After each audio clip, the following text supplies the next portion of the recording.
এক গ্রামের একজন বৃদ্ধ লোক ছিলেন, যিনি তার জ্ঞান এবং বুদ্ধির জন্য খুবই বিখ্যাত ছিলেন। গ্রামের লোকেরা প্রায়ই তার কাছে বিভিন্ন সমস্যার সমাধান খুঁজতে যেত। একদিন এক যুবক তাকে পরীক্ষা করতে চাইল। সে ভাবলো, আমি বৃদ্ধর জ্ঞান পরীক্ষা করব। যুবক একটি ছোট্ট পাখি ধরলো এবং তার হাতের মধ্যে ধরে বৃদ্ধর কাছে গেল। সে ভাবলো, আমি বৃদ্ধকে জিজ্ঞাসা করব, আমার হাতে থাকা পাখিটা জীবিত নাকি মৃত। যদি সে বলে জীবিত, আমি পাখিকে চেপে মেরে ফেলবো, আর যদি সে বলে মৃত, আমি পাখিকে ছেড়ে দেব।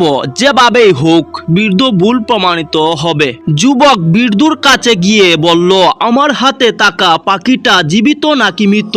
বৃদ্ধ হেসে বলল, পাখির জীবন তোমার হাতে, তুমি যেভাবে চাইবে সেভাবেই হবে। বন্ধুগণ, আমাদের জীবনের অনেক কিছুই আমাদের নিজেদের হাতে থাকে। আমরা আমাদের সিদ্ধান্তের মাধ্যমে